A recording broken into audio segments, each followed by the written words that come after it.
हाय दोस्तों, नमस्कार। उपस्थित हूँ मैं अपने नए वीडियो के साथ। इस वीडियो के माध्यम से हम क्लास 10 के सब्जेक्ट मैथ से रिलेटेड बातचीत करेंगे। इसमें हम क्लास 10 के चैप्टर नंबर 4 द्विघात समीकरण को हल करेंगे। यानी इसमें ये प्रश्न आपका जो है आपके लिए बहुत ही इंपॉर्टेंट होने वाला है, क्योंकि हम इस जो बुक है आपका ये बुक से हल कर रहे हैं। और ये आपका बुक है एनसीईआरटी का बुक, जिसमें एक्सरसाइज 4.1 की बातचीत करेंगे।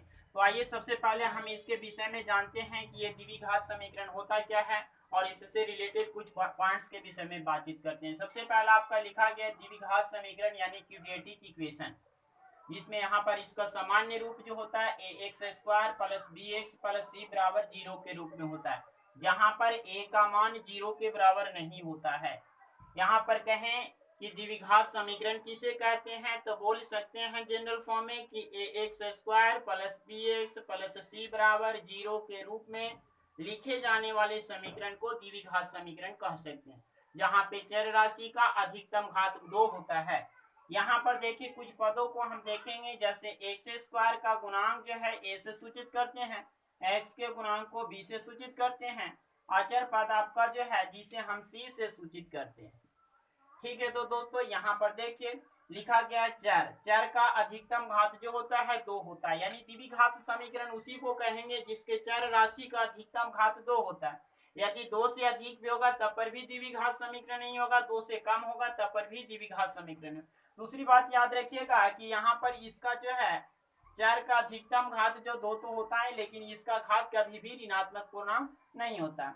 यहाँ पर लिखा गया इसके हलों की अधिकतम संख्या जो होती है, हलों की अधिकतम संख्या 2 होती है। अब यहाँ पे जानेंगे कि द्विघात समीकरण को हल करने की कितनी विधियां होती है। तो यहाँ पर द्विघात समीकरण को हल करने का यानी solution method of quadratic equations आपका जो है यहाँ कहा गया है कि इसे हल करने की 3 विधियां। सबसे पहला विधि आपका जो है गुणनखंड विधि।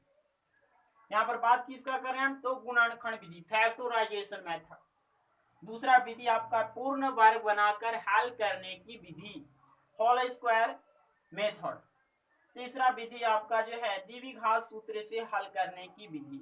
तो याद रखिएगा दोस्तों, यदि आपको पूछा जाए कि द्विघात समीकरण को हल करने की कितनी विधियां, तो हम यहाँ पर बताएं आपको पढ़ना है द्विघात समीकरण को हल करने की 3 विधि है। और भी प्रश्न आपका ऑब्जेक्टिव टाइप का बनता है कि द्विघात समीकरण के चर राशि का अधिकतम घात कितना होता है, तो यहाँ बोलेंगे कि चर राशि का या चर का अधिकतम घात 2 होता है। इसके हलों की अधिकतम संख्या क्या होती है, तो इसके हलों की अधिकतम संख्या 2 होती है। तो आइए इन पॉइंट्स के साथ साथ हम ये बहुत ही आपके लिए इंपॉर्टेंट है, आगे बढ़ते हैं और बात करते हैं एक्सरसाइज आपका जो 4.1 में प्रश्न संख्या फर्स्ट का।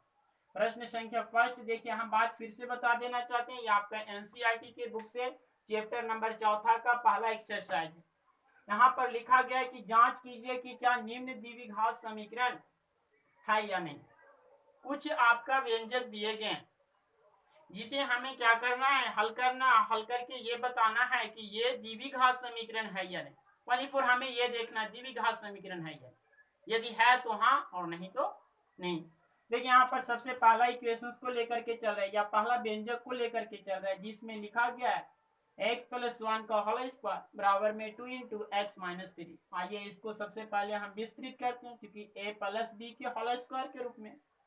तो यदि इसे हम लिखें तो पहला आपका आएगा एक्स का स्क्वायर प्लस में 2 फॉर्मूले से a का मान x और b का मान 1 प्लस में 1 का होल स्क्वायर, क्योंकि a प्लस बी के होल स्क्वायर पे इसको विस्तृत किया। देखिए यहाँ पे ब्रैकेट के पहले 2 है, 2 से गुना करेंगे 2x और साथ ही साथ 2 से माइनस 3 में 3 दूनी 6, यानी केवल 6 प्राप्त होगा। अब देखिए सभी को एक तरफ लाते हैं, यहाँ से जो था उसको लिख देते हैं एक्स स्क्वायर प्लस में 2x, क्योंकि 2 में x से 2x और 1 से तो फिर 1 ही आएगा, तो 2 ही आएगा, यानी जो है वही आएगा।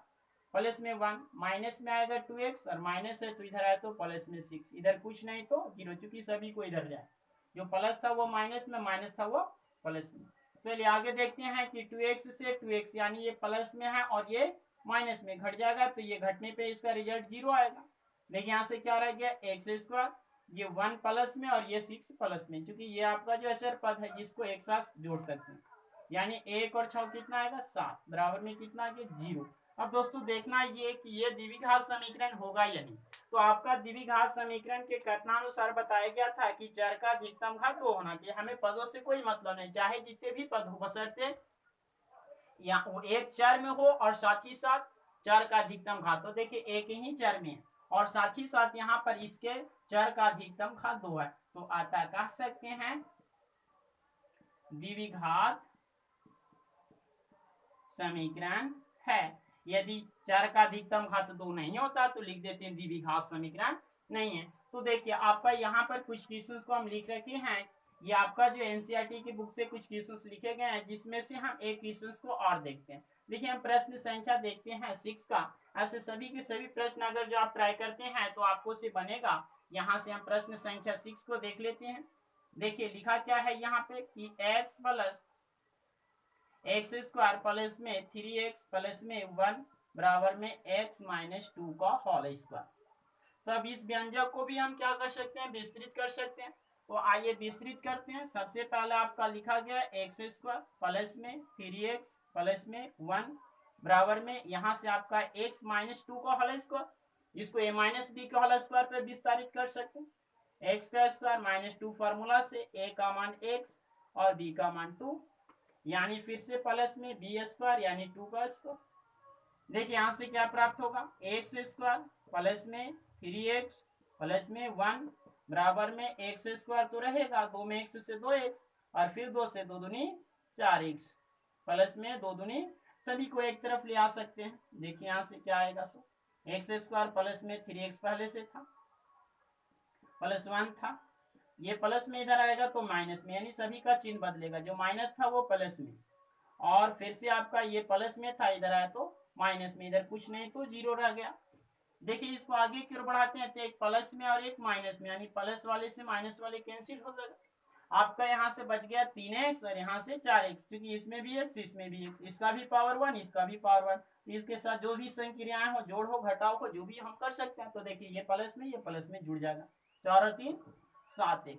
साथ ही साथ ये अचर पद 1 और ये -4, यानी कि एक प्लस में और 4 माइनस में, तो प्लस माइनस यानी माइनस आएगा। अलग अलग चिन्ह है तो घटेगा, 4 से 1 घट गया तो आया 3, लेकिन ध्यान देना बड़ा ये इसके आगे माइनस, यहाँ भी माइनस, यानी यहाँ से हम लिख सकते हैं 3 बराबर में कितना आएगा 0। तो अब यहाँ पर देख सकते हैं यहाँ दोस्तों कि ये आपका इसमें दो ही पद है, बशर्ते हमें पद से कोई मतलब नहीं, एक चर में, यानी कि चर तो आपका ठीक है, लेकिन यहाँ पर चर का अधिकतम घात क्या, तो यहाँ पर चर का अधिकतम घात केवल और केवल 1।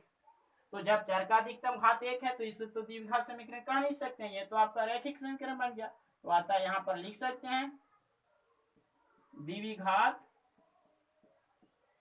समीकरण नहीं है। ठीक है, तो दोस्तों ऐसे ही आप इन प्रश्नों को कर सकते हैं, या आपके पास एनसीईआरटी का बुक है तो उसमें देख सकते हैं कि पेज नंबर 82 में, यानी पेज नंबर 82 में आप जाकर के एक्सरसाइज 4.1 से रिलेटेड जो भी प्रश्न है इसमें आप अपने से भी कर सकते हैं। तो ठीक है, थैंक यू दोस्तों। इस वीडियो को लाइक कीजिए, अपने दोस्तों के साथ शेयर कीजिए, और साथ ही साथ कमेंट बॉक्स में जरूर बताइएगा कि मेरे द्वारा ये बनाया गया वीडियो आपको कैसा लगा। साथ ही साथ मेरे यूट्यूब चैनल युगनू राज को सब्सक्राइब जरूर कीजिए। Thank you.